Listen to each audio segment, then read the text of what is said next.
Nabi SAW ketika beliau dakwah, di awal dakwah itu para pengikut beliau mayoritasnya anak-anak muda. Saya senang bisa merasakan hidayah ini indah. Maka saya pun ingin teman-teman, adik-adik yang mungkin masih kurang dekat sama Islam pun bisa merasakan indahnya hidayah ini. Itu yang ngedorong saya banget.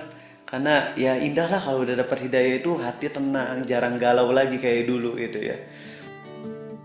Andai gara-gara pakaian ini ada satu orang aja yang dapat hidayah, maka saya bersyukur banget karena Nabi SAW bersabda, kalau seandainya seseorang dapat hidayah lewat dirimu satu aja ya, kalau seandainya Allah beri hidayah kepada seseorang lewat dirimu, itu lebih baik daripada unta merah.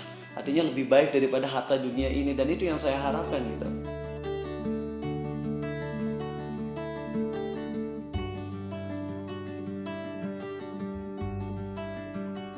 A'udzu billahi minasyaitonir rajim. Bismillahirrahmanirrahim. Wa'tasimu bihablillahi jami'an wa la tafarraqu wadhkuru ni'matallahi 'alaikum إذ كنتم أعداء فألف بين قلوبكم فأصبحتم بنعمته إخوانا وكنتم على شفا حفرة من النار فأنقذكم منها. Allah berfirman di surat ketiga Ali Imran ya. Dan berpeganglah kepada tali agama Allah, janganlah kalian bercerai-berai. Ingatlah nikmat Allah atas kalian ketika kalian dulu bermusuhan, lalu Allah jadikan kalian bersaudara. Dan ingatlah ketika kalian dulu berada di tepi jurang neraka, lalu Allah menyelamatkan kalian darinya. Di sini Allah menggambarkan tentang kondisi sosok dulu Muhajirin dan Ansor yang dulu ketika belum mengenal Islam, mereka berada di jurang kekufuran, mereka berada di tepi jurang neraka nih. Kalau mereka mati dalam kondisi itu, bisa jadi masuk neraka. Lalu Allah mengingatkan dengan nikmatnya, hidayahnya. Maka dakwah di mata saya adalah ngajak orang lain untuk selamat di akhirat kelak. Itu yang penting banget.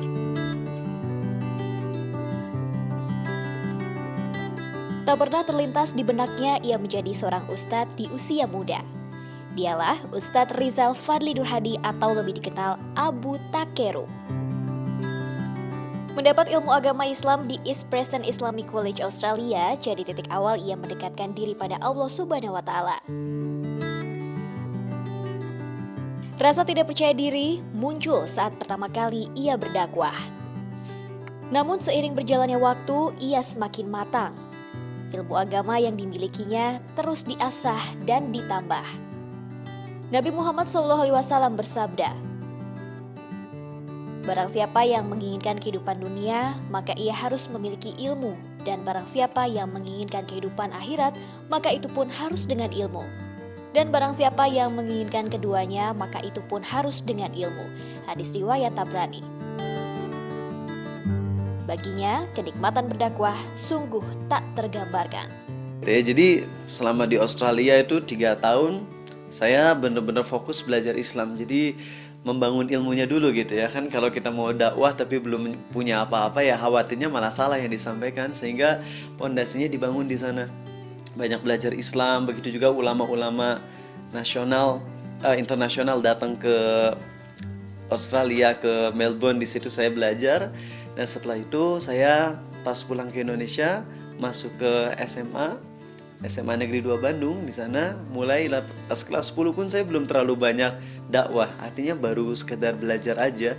Tapi pas sudah kelas 11, di bawahnya ada kelas 10, di situ saya mulai nyoba dakwah, mulai dari 6 orang dulu. Iya, saya dulu emang kan bisa dibilang kurang dekat sama Islam gitu ya. Saya banyak ya kekurangan lah dari sisi agamanya. Dan ketika udah mulai dapat hidayah, di situ ngerasain indahnya hidayah Allah ini. Dan sebagaimana kaum muslimin harus cinta kepada saudaranya sebagaimana dia senang atas dirinya sendiri.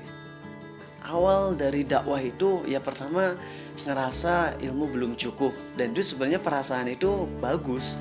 Karena kalau seseorang udah ngerasa ilmunya banyak ya khawatir jadinya sombong kan ya. Awal itu karena merasa ilmu gak cukup dan takut kalau menyampaikan hal yang salah, yang nantinya malah ngebuat orang-orang jadi malah menyimpang dari agama Allah. Nah, perasaan takut itulah yang mendorong saya untuk belajar lebih dalam lagi.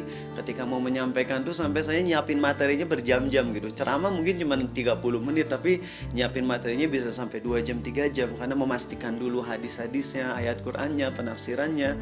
Nanya dulu ke Ustadz gitu, Ustadz ini benar atau enggak nih pemahamannya.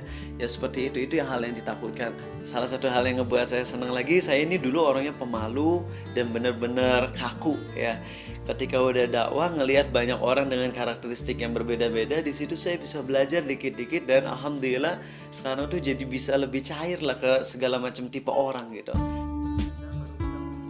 Ustadz Abu Takeru lebih sering berdakwah di sekolah atau kampus, bukan hanya di kota Bandung saja, namun di luar Bandung sekalipun. Tema dakwah yang dekat dengan kehidupan anak muda hingga pakaian yang digunakannya saat berdakwah jadi daya tarik Ustadz kelahiran 1992 ini. Itu untuk penarik sih ya. Ya karena sekarang memang orang-orang punya ciri khas masing-masing gitu. Ini ciri khas saya sebenarnya gimana ya, kalau dibilang ciri khas pun nggak terlalu, karena emang ini mah dulu hobi masa lalu.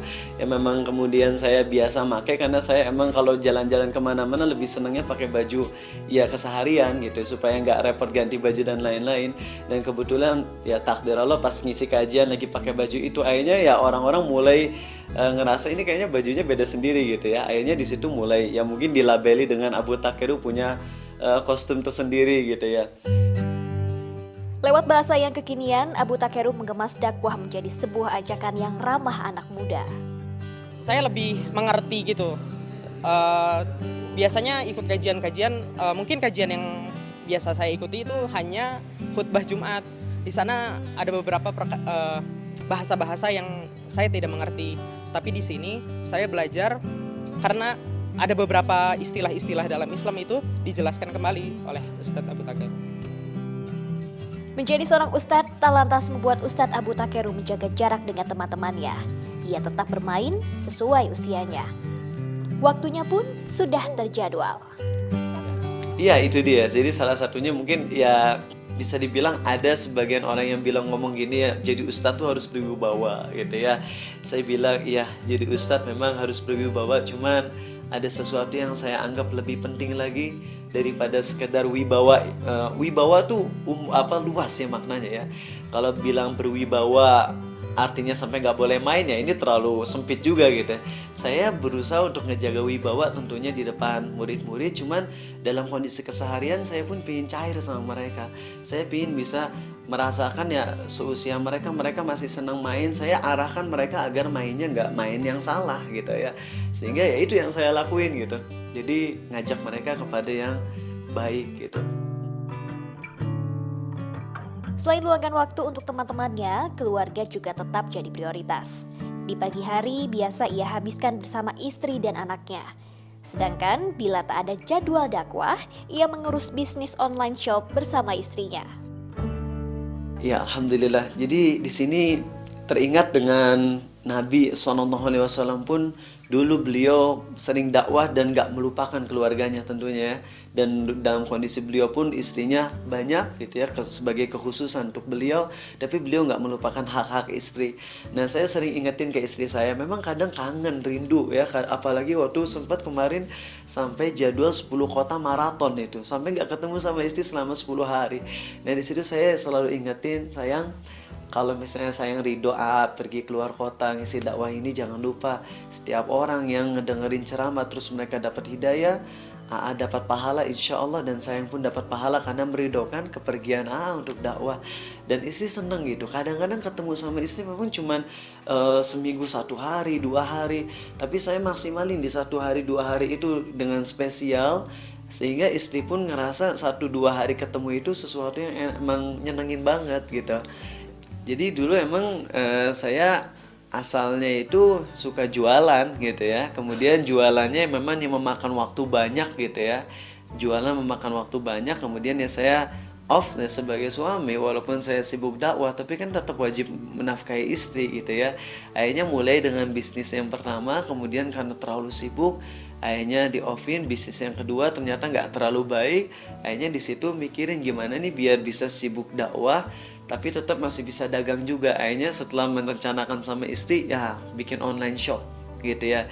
Dan di sini jadi nggak ini, saya dakwah tapi saya pun pingin tetap dagang supaya bisa menafkahi istri dan anak juga gitu. Jadi ya pulang dari ceramah biasanya pulang ke rumah langsung bikin proses barang, habis itu istri yang ngejualin lewat online gitu ya.